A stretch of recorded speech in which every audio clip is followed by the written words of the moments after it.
Today we are having another Lebanese one, the iconic Chateau Musar, red Chateau, 2010. And this is really just one of my favorite wines, both sentimentally and for its own idiosyncrasy. It's just something that is also so intricately tied to the story and the history of Lebanon, especially over the last century, that I think it means something to really a lot of people as a result, and it's very, very good. Anyway, Chateau Musar is made as the Chateau. They have other bottlings, but the Chateau itself is made out of three varietals: Cabernet Sauvignon, Carignan, and Cinsault, usually in equal parts, but they do vary a little bit depending, and we'll talk about 2010, depending on the harvest and the conditions. It's a wine that just keeps forever. I had in 1959 with the daughter of the family back a few months ago in Lebanon. And it was very old and it was maybe past, but still had so much interest, so much character, so much personality. And it's kind of amazing because that's the kind of wine this is. They don't have their own vineyards. They buy grapes and they have their own suppliers from the Bekaa Valley. And they make their own wine in their winery, which is in the mountains facing the coast in Lebanon. And they have this amazing cellar. You have rows and rows of wines going back to the 40s and the 50s.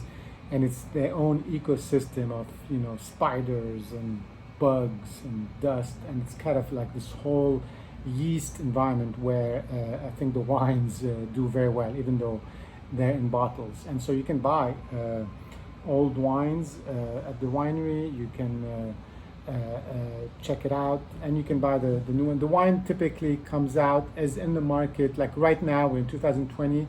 You could buy the 2013 because it's aged in wood for a while, each grape separately. Then it's mixed after a couple of years, and then aged again, and then it's bottled a year later, and then it's kept in their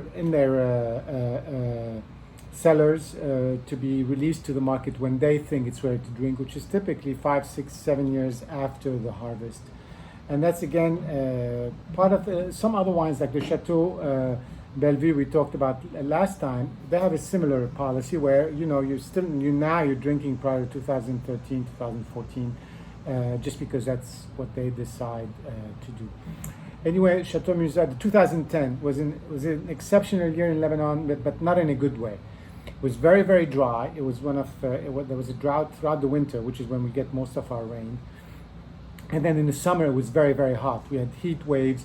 The temperature in the Bekaa Valley exceeded 45 degrees centigrade, which was a record for the time. And the grapes sort of kind of just basically petered out early in the summer. They dried up. It's not like that. It didn't have the effect of making it more concentrated. It had the effect of making a lot of things very dry. So they had to discard a lot of their Cabernet Sauvignon, primarily the Cabernet Sauvignon grapes.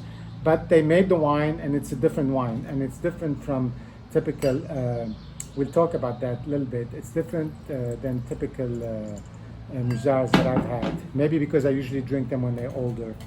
But anyway, let's see what we have. The color is starting to get a little bit of that Burgundian age in it, but it's very red. It's really Bordeaux-like, even though this is only, the Cabernet is the only Bordeaux varietal in this.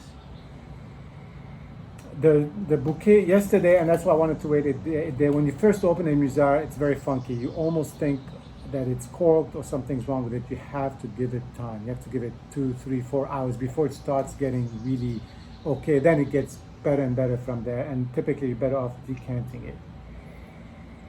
This is a little bit jammy, not a lot of alcohol on the nose, but you still have a little bit of that underbrush tone, which I like a lot about Musar because it makes it different.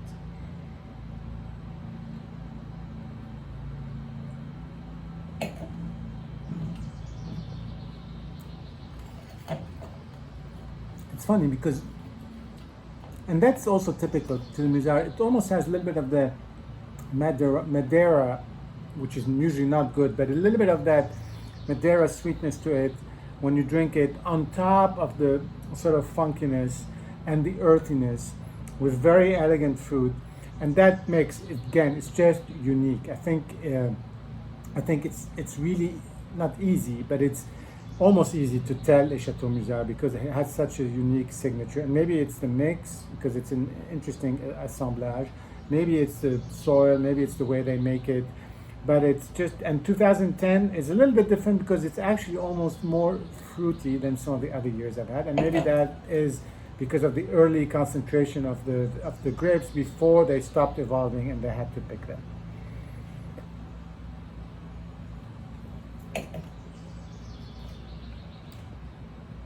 Very fine tannins, long, it's a long finish, so you'll enjoy that too. Anyway, cheers.